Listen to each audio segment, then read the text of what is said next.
So the last tool that you have, or series of tools that you have, is calculations.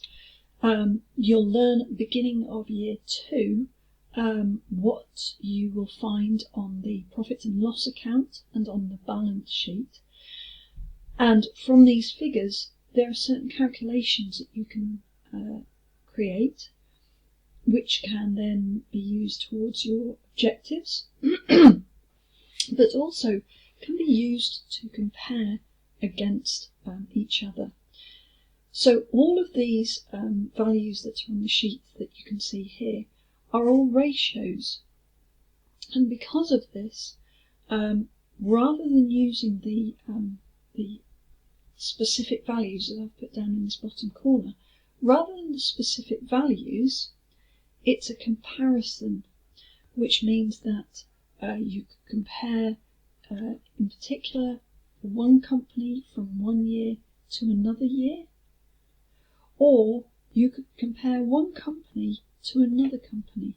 So, for example, if you want to see the efficiency of 2 supermarkets, by using these ratios, you can compare Tesco's, which is a lot larger company than Lidl or Aldi, but by using the ratios, you can see the efficiency or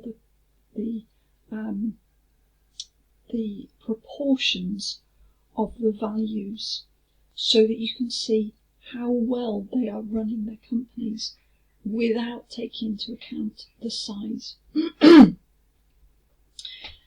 Specific ratios that we have here, and these cover a lot of what we're going to do in year 2, so it's really, really valuable that you understand these. When I say a lot that you're going to do in year 2, I don't mean this is most of year 2 work. I mean this is a lot of the ratio values that we do at the start of the year. So one of them is return on capital employed, ROCE.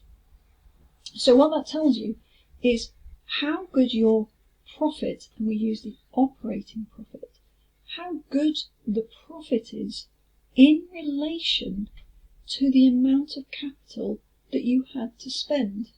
So you can see that it's not saying just neat operating profit, but instead it's using it relative to the amount of money you had at your disposal for making that profit. So you use operating profit over what's termed capital employed. Now, operating profit, it's a profit, obviously, so you'd find it on the profit and loss account. But the capital employed is a value that can be calculated through the balance sheet, because the balance sheet holds a record of all your assets and all your liabilities. And capital employed, it has several ways it can be calculated, but the easiest way of thinking of it is take all the assets that a company owns, that's all the things it has possession of, and take off from it all those current liabilities. What we mean by that is things that we could sell. Usually we mean by current things we could sell within a year. Things like stock that you have and raw materials.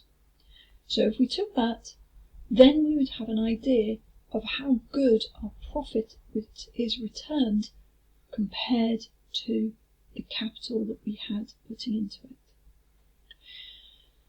The other really valuable set of calculations are the profit margins. Now, you'll see these are all 3 of these are the same, but using a different profit value.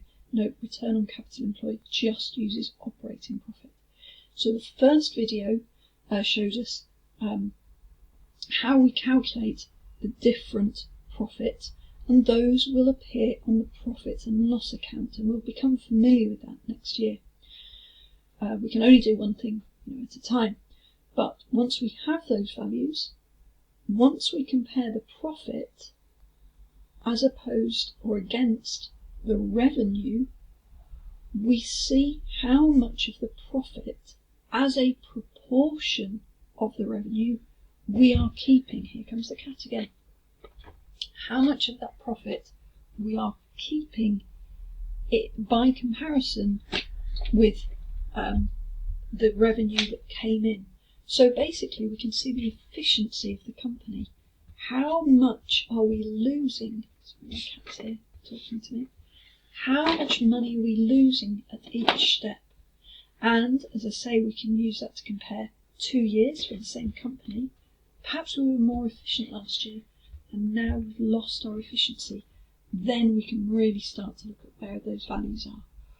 Or we could compare it between 2 companies.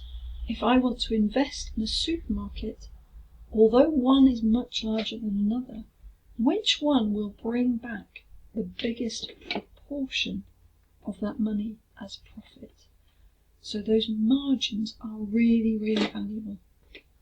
And that is the end of my learning notes for the first part of the finance department.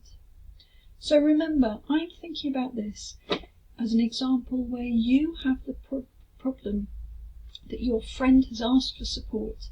They don't know about finances and you've been asked to come in.